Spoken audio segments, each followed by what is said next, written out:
साझा करेंगे, आपको बताएंगे कि किस किस दौर से गुजरकर उन्होंने इस मुकाम को हासिल किया है। माता सरस्वती को प्रणाम।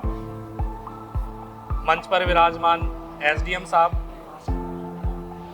वीडियो साहब और इस संस्था के राजेश जी, योगेश जी, अन्य शिक्षकगण और प्यारे विद्यार्थियों, ये एक वृक्ष है जो धीरे धीरे वट वृक्ष की ओर बढ़ता जा रहा है।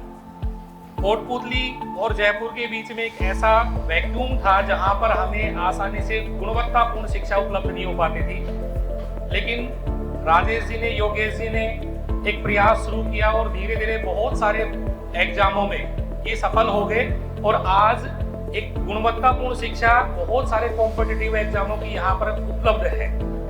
अब जो इनका प्रयास है कि आरएस और आईएएस जैसी प्रशासनिक सेवाओं के लिए बाहर जाना पड़ता है विद्यार्थियों को, उनको सही समय पर सही गाइडेंस प्राप्त नहीं हो पाता है, तो क्यों ना कोटपुतली में ऐसा गाइडेंस उपलब्ध हो जाए कि बच्चों को बाहर नहीं जाना पड़े और सही समय पर उपलब्ध हो जाए।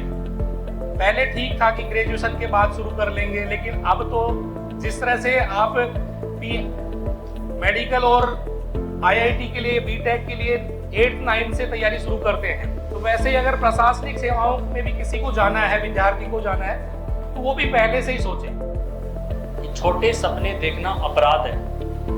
सपने वो नहीं होते जो नींद में आते हैं, सपने वो होते हैं जो आपको सोने नहीं देते। मैं आप सब लोगों से यही कहूँगा कि बड़े सपने देखना सीखने आते हैं।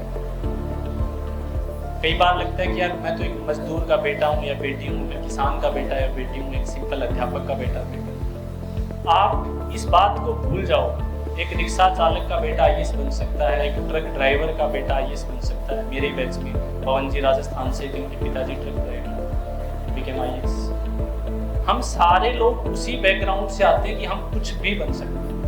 अब बात इतनी आती है कि बने कैसे, क्योंकि मैंने कहा ना कि जिस फेज में अभी आप हो, ये आपका गोल्डन टाइम है। गोल्डन टाइम अभी पहले सर ने भी बताया जैसा कि यहाँ ये 2-3 साल जो आपके हैं, ये आपको डिसाइड करेंगे कि किस दिशा में जाना है।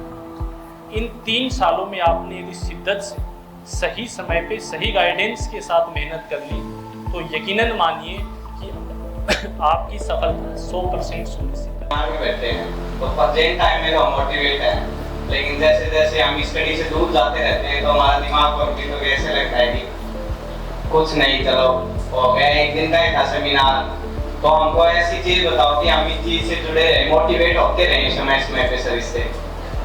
हिमांशु ने जब कोचिंग्स में सेमिनार होते थे या किसी सीनियर सेलेक्टेड आईएएस से मिलते थे, तो उस दिन तो हाईली मोटिवेटेड रहते थे कि आज खूब पढ़ेंगे, पर क्योंकि ये लंबी जर्नी है, तो ऐसा तो है कि एक एग्जाम या प्री मेंस इंटरव्यू करोगे तो भी 1-2 साल लग ही जाते हैं। इवन यूपीएससी की हर चीज टाइम से होती है तो भी 1 साल पूरा लेती है। इस जर्नी में खुद को मोटिवेट रखना बहुत बड़ी बात है। अब मोटिवेशन में ये कहूँगा, जो व्यक्ति सिर्फ सेमिनार से या रील देखकर मोटिवेट होते हैं, लाल बत्ती की गाड़ी या रॉयल एनफील्ड, वो सब फालतू की बातें उनमें नहीं पड़ती। आपका सबसे बड़ा मोटिवेशन आपके पेरेंट्स हैं, आपका बैकग्राउंड है और आपके वो सपने हैं जो आप ये देखते हो कि जिस दिन मैं आईएएस बनूंगा या आरएस बनूंगा, मैं मेरे घर पे आऊंगा और मेरे मम्मी या पापा मुझे देखेंगे और उनकी आंखों में जो खुशी के आंसू आएंगे कि आज मेरा बेटा कलेक्टर बन के आया, एसडीएम बन के आया है, उससे बड़ा मोटिवेशन कोई नहीं होगा। तो सबसे पहले आपको ये करना होगा पढ़ाई के लिए कि आपका एक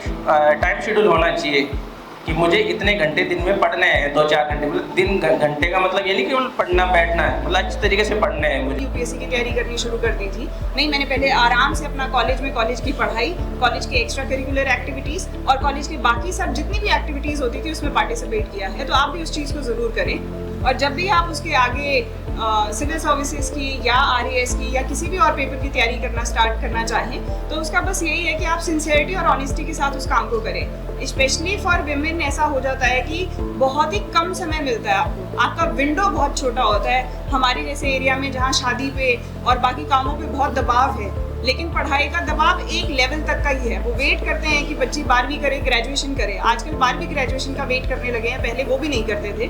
तो ये एक अच्छी चीज़ है, ये एक पॉजिटिव चेंज है। लेकिन अगर आप लोग बहुत अच्छे से मेहनत करेंगे तो आई एम श्योर कि इसके फर्दर पॉजिटिव चेंज भी आएगा। आप पूरी ताकत से पढ़िए। मैं ठोक बजा के कहता हूँ, बेटियों जैसा धन नहीं होता। उस बात पे आपको खरा उतरना है। और बेटे को तो घर की सारी जिम्मेदारी संभाल लेनी चाहिए, जिसके उसके माँ बाप निष्फिक्र हो जाएं कि मेरा बेटा कुछ भी करेगा, नौकरी करेगा नहीं करेगा, करनी है नहीं करनी है, वो ठीक से समझता है, लेकिन मेरे घर को और मेरी व्यवस्था को और मेरी परंपरा को आराम से आगे ले जाए।